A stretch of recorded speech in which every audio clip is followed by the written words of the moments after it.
7 seleções assustadoras para a Copa do Mundo de 2026. A Copa do Mundo de 2026 Agora que nós está em clima de Copa, né? Vamos ver esse vídeo aqui. Vídeo curtinho, né?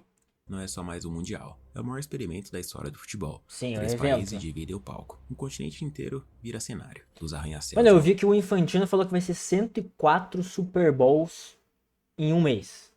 Bizarro. Nova York é o calor Não, vai de ser Miami, muito foda, das velho. arquibancadas da cidade do México ao frio de Toronto e Vancouver. O mundo se prepara para um Porque eu torneio queria que ver não ao conhece vivo, hein, mano. precedentes. Pela primeira vez, 48 seleções entram na mesma Copa. Mas por trás de tudo isso, existe uma pergunta que ninguém responde com segurança. Em um mundial tão longo, tão pesado e tão imprevisível, quem realmente está pronto para ser campeão? Brasil. Brasil é campeão.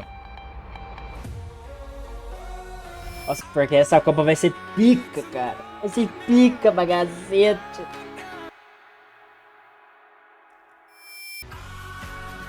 Vai, vai, vai. Olha o Ney. Neymar Júnior. Neymar Júnior. Mas há algo diferente em 2026. Dessa vez, a discussão não se limita às seleções óbvias. Há potências em reconstrução, talentos emergentes, gerações no auge e camisas que carregam um peso quase mítico. 7 delas se destacam. Pô, Espanha 7 não, né, seleções cara? que, por motivos diferentes, têm chance real de dominar o mundo. E a primeira verdade é simples e assustadora. Nenhum favorito chega em paz. Cada um carrega uma fragilidade, uma ferida que pode abrir no pior momento. Um fantasma que insiste em caminhar ao lado do elenco. E é aqui que a história fica mais intensa. Porque enquanto essas 7 seleções se preparam para disputar o título mais importante do planeta, surge a pergunta O que resto ninguém que, responde cara. com certeza. O mais intrigante é que a resposta não está nos números, nem nos rankings. Ela aparece quando a Copa começa, quando o jogo aperta, quando o relógio pesa, quando um detalhe Nossa, vai separa ser muito campeões foda. de tragédias esportivas. E antes de começarmos pelo 7º lugar, existe um detalhe que pode mudar toda essa lista. Um detalhe que quase ninguém percebe até agora, mas que pode decidir o campeão mundial meses antes do torneio começar. E é Vai ser justamente Holanda em esse detalhe sétimo? que torna o primeiro favorito ainda mais fascinante. Ó, eu vou falar já. Holanda. Não sei.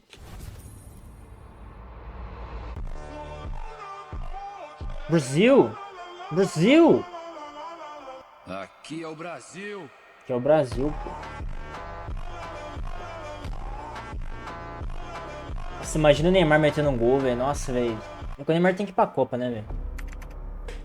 O Brasil chegou a 2025 com O Brasil tá em cicatrizes sétimo? abertas. A eliminação precoce na última grande competição continental, a derrota por 4-1 para a Argentina e a irregularidade nas eliminatórias expuseram um time sem alma e sem rumo. Pô, mas o A Brasil estreia de tá à Ancelotti frente da não Holanda, empolgou. né? O 0-0 contra o Equador mostrou Não, eu acho o Brasil à frente da Holanda, cara. A Holanda tá pior, velho. falhas ofensivas, falta de criatividade e uma equipe confusa. Parecia que a nova era começava sob desconfiança. Na partida seguinte, porém, veio a fagulha. O Brasil venceu o Paraguai por 1-0. O de Vinícius Sim. Júnior, que garantiu vaga para a Copa de Só 2026, joga contra time mostrou ainda seleção que, pequena. timidamente, que havia um caminho. Mesmo assim, as dúvidas permaneceram. Ancelotti deixou de colocar Rodrigo, Vinícius Júnior e até Neymar. O discurso oficial foi físico, mas a mensagem parecia outra. Na seleção, ele queria jogadores inteiros, não apenas nomes de peso. Nesse contexto, surgiu Estevão, jovem, promissor, sem um peso Gênio de da uma bola. novela em volta do seu nome. Sua ascensão virou símbolo de renovação. A faísca de um Brasil mais leve, com sangue novo e Pior que esse vontade moleque é de liso, vencer. hein, velho. Tem talento. Tem talento, menino Estevão.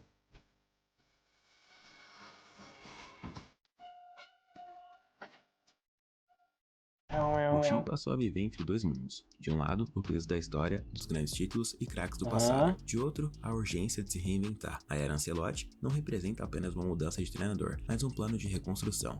Ele precisa equilibrar a pressão por resultados imediatos com a necessidade de reorganizar a identidade da seleção. Admissão a elenco fragmentado, estrelas em queda de rendimento e jovens famintos por espaço. Tudo isso sob a impaciência de uma torcida que não aceita menos do que o protagonismo. Ainda assim, mesmo em crise, o Brasil nunca deixa de ser um monstro adormecido. Se Ancelotti Sim. conseguir alinhar a experiência, É o a maior, ousadia né? dos jovens e o peso da camisa, o país pode não só Cadê o recuperar o Neymar? futebol, como resgatar sua própria dignidade dentro das Copas. A pergunta que ecoa é direta. Com o que tem em mãos, Ancelotti consegue reconstruir o Brasil para 2026? Tá faltando Neymar aí, hein, cara. Tá me My irritando. goal is to take Norway to World Cup and Euros. This is my main goal. Pô, a Noruega tá à frente do Brasil, cara. É doideira, né, mano?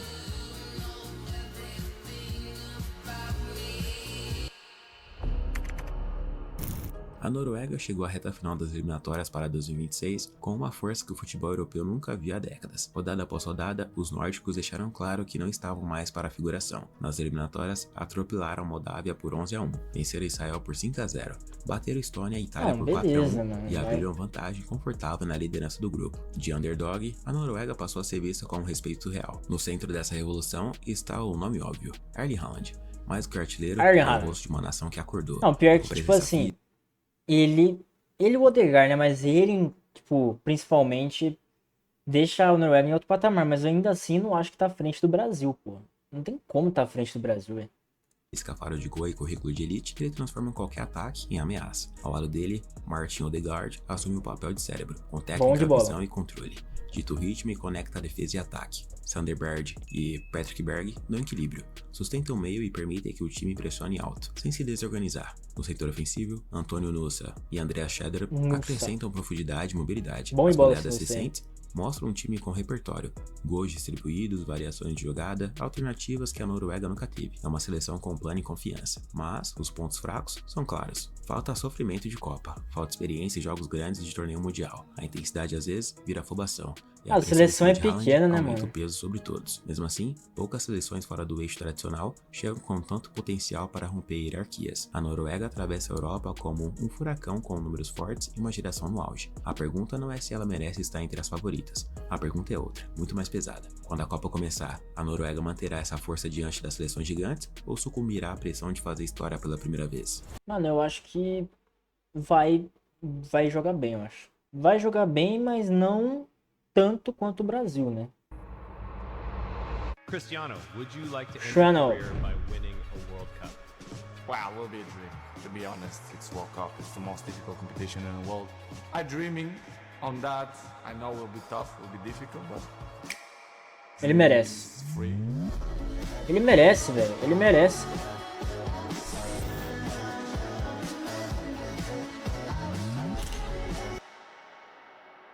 Pô, mano.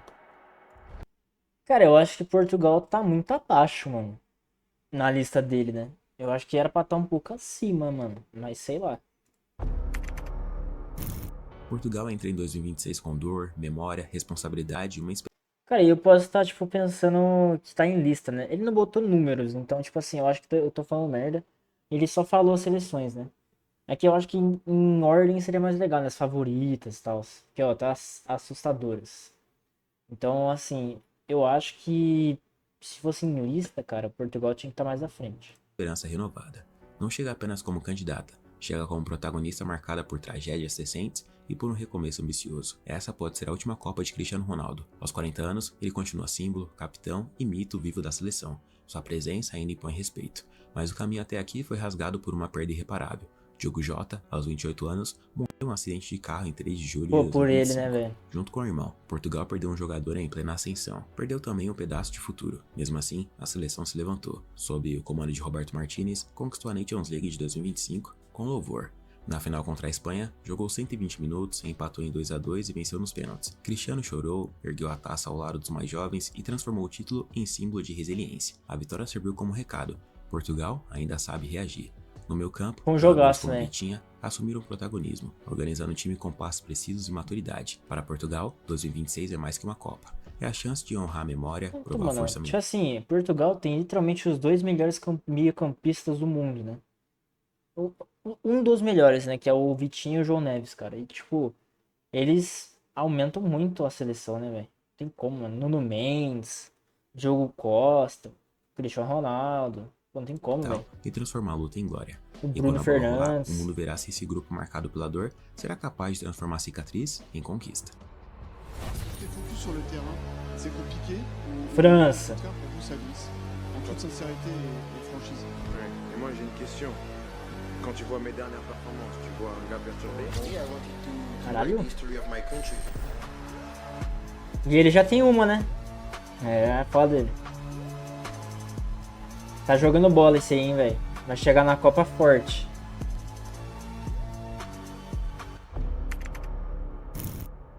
A França entra em 2026 como uma das seleções mais temidas do planeta. Tem um elenco mais profundo do futebol mundial, mas carrega instabilidade emocional desde a queda traumática na final de 2022. O ciclo até 2026 foi turbulento. Lesões atrapalharam as convocações de Deschamps, Deschamps. desmontaram o ataque em vários momentos, e ao mesmo tempo colocaram Mbappé sob pressão rara mesmo para seu nível, especialmente após a saída conturbada do PSG. Em campo, ele responde. Fora, o peso é enorme. A Euro 2024 expôs um problema: dificuldade contra blocos baixos. A França dependia demais das jogadas individuais de Mbappé e Dembélé. Quando eles não desequilibravam, o time ficava previsível. Esse fantasma ainda ronda a equipe. O elenco, porém, continua absurdo. Poucos países conseguem montar 2 ou 3 times Talvez eu competitivos acho como que a é França. de E é aí que elenco nasce outro mais dilema: forte. administrar tantos protagonistas. Jogadores acostumados a serem estrelas em seus clubes dividem Sabe espaço Dembélé? com jovens brilhantes que crescem rápido demais. O É que vestiário esse virou um que é- oceano de ego, ambição e expectativa. Condé, olha isso. Taticamente, a França segue mortal em transição. Em poucos segundos, uma recuperação de bola vira chance clara de gol. A profundidade de Mbappé destrói linhas, a velocidade pela direita acelera o jogo. A seleção francesa chega forte, física e tecnicamente, mas com a sensação de que tudo pode ruir num surto de ego. Numa discussão interna, num momento em que a pressão estourar. Quando o Mundial começar, a França não vai lutar só contra adversários, vai lutar contra seus próprios fantasmas. A Espanha. Espanha chega a 2026 como A potência Espanha reconstruída. bem Não mais aquela forte que a seleção presa França, à né? nostalgia de 2010. Depois da Euro Com 2024, Yamal. o Larodia volta a ser vista como protagonista real. A classificação para o Mundial confirmou isso. Liderou o grupo E das eliminatórias e garantiu vaga com campanha sólida, terminando invicta e É segurando uma um seleção empate muito fora de forte casa mesmo, contra a velho. Turquia na última rodada. O elenco mistura juventude e experiência. Lamine Yamal e Nico Williams trazem Pedri. velocidade e ousadia. Carvajal e Morata seguram a base da liderança. No meio, Pedri, Zubimendi e Fabian Ruiz controlam o jogo, alternando posse, transição Oh, o Pedro é e equilíbrio. diferente, No mano. ataque, Pedro a é Espanha não diferente. depende de um 9 clássico. O plano é fluidez. Vários jogadores aparecendo na área, trocando posição, atacando espaços. Isso torna o time menos previsível e mais difícil de marcar. O grande trunfo dessa Espanha é a confiança. Resultados, desempenho e renovação deram ao grupo a liberdade de assumir sua identidade sem medo. A Espanha volta ao Mundial para propor, não para reagir. Mas E o há Gavi? riscos. A mistura de jovens famintos com veteranos pode gerar choque de ritmo e decisões. A pressão da história continua enorme, como se cada jogo precisasse justificar o passado recente. A final perdida da Nations League para Portugal é um lembrete disso. Quando a bola rolar, a Espanha não representará só um país, representará um futebol que tenta provar que renasceu de verdade. Cara, eu não sei porquê, mas eu acho difícil a Espanha ganhar a Copa, velho. Tipo assim, eu sei que eles têm muitos talentos, né? Principalmente o Lamine Yamal, talvez seja o próximo príncipe aí, né? Do futebol. Mas, pô, eu não consigo enxergar a Espanha ganhando, velho. É estranho. A Argentina chega a 2026 com uma carga emocional que nenhuma outra seleção carrega. Essa pode ser a última dança de Lionel Messi em Copas. Pouco importa o papel tático ou o número de minutos. Lionel Sua Messi. simples presença transforma cada jogo em capítulo histórico. Messi já não é o homem que faz tudo sozinho, mas continua sendo a referência espiritual. Sua técnica, calma e leitura ainda organizam o time e mudam a atmosfera. Quando ele está em campo, a Argentina se comporta diferente. Ao redor, a base campeã segue forte. Flaco aí, ó. Mas o ciclo pesa por renovação silenciosa. Jovens recebem espaço, ajustes são feitos e o país se prepara, ainda que contra a vontade, para o dia em que terá de seguir sem seu maior ídolo. No ataque, a dependência exclusiva de O Messi Julián diminuiu. Álvares. Julián Álvares chega mais maduro. Lautaro Martínez busca redenção. E a comissão tenta encaixar ambos em um sistema agressivo, sem perder compactação. Isso torna a Argentina mais imprevisível. Pior que eu Mas enxergo a também cria Argentina dilemas de vencendo, escolha. O fator emocional será tão importante quanto o esquema tático. Para a torcida, 2026 não é apenas um mundial. É um ritual de despedida, uma tentativa de dar a Messi um final à altura. A Argentina chega como campeã vigente. E como um grupo que já viveu céu, inferno e redenção. Já perdeu finais, já foi massacrada, já levantou a taça. Sabe sofrer, sabe responder. E aí surge a pergunta que atravessa fronteiras. A Argentina conseguirá dar a Messi o final épico que o mundo inteiro deseja? Ou o peso dessa despedida será grande demais até para um campeão do mundo? A Inglaterra. Inglaterra chega a 2026 The com Jude. algo que nunca teve nesse nível. Status de maior favorita. Harry Não por Kane. tradição narrativa, mas por elenco, momento e profundidade. A geração inglesa está no auge. Jude Bellingham, aos 22 anos, joga como veterano. No Real Madrid, deixou de Bom ser de bola. promessa e virou protagonista. Por É o exemplo, símbolo da nova pô, o Bellingham ter 22 anos é bizarro, cara. Não é possível que ele tenha 22, mano. Que isso, cara? Pô, foi a maior cota e eu vejo o cara jogando já, velho. 22 anos, mano. Inglaterra, física, técnica, agressiva e emocionalmente mais madura. Ao lado dele, o melhor grupo ofensivo em décadas. Saka. Phil Foden, Harry Kane, É, Marcus forte, Rashford, hein? além de um meio campo protegido por Declan Rice. Na defesa, John Stones e companhia dão solidez e capacidade de controlar amplitude e profundidade. A Inglaterra aprendeu a sofrer, a controlar jogos e a sobreviver em torneios longos, mesmo sob críticas ao estilo conservador. A Euro 2024, apesar da derrota na final para a Espanha, mostrou força mental. Nas eliminatórias seguintes, a seleção emendou 7 vitórias em 7 jogos. O time chega com resultados. Cara, mas é pior que isso, mano. A Inglaterra é muito forte, cara. E não é dessa Copa, da última Copa, não. 2018, mano. Os caras, eles são fortes, velho. Só que eles não conseguem exercer o papel de seleção forte, velho. Os caras não conseguem, mano. Elenco e identidade, mas o peso De da história elenco, não os caras são desaparece. muito fortes, A Inglaterra não vence uma Copa desde 1966. São A décadas única, de né? frustrações, pênaltis perdidos, colapsos emocionais e finais escapando. O trauma acompanha o grupo. Há ainda o desgaste físico da Premier League, a liga mais intensa do mundo, e a pressão implacável da imprensa inglesa. Um empate vira crise, uma atuação abaixo vira debate nacional. A seleção joga com o país inteiro nas costas, e é por isso que a pergunta central é tão brutal. O A Inglaterra Arnold- finalmente quebrará o jejum de 60 anos, ou verá o peso do passado aparecer exatamente quando estiver mais perto da glória? Tá aí, velho. Vídeo aí do Gustavo Marques. Bom vídeo, hein? Gostei. Gostei do vídeo.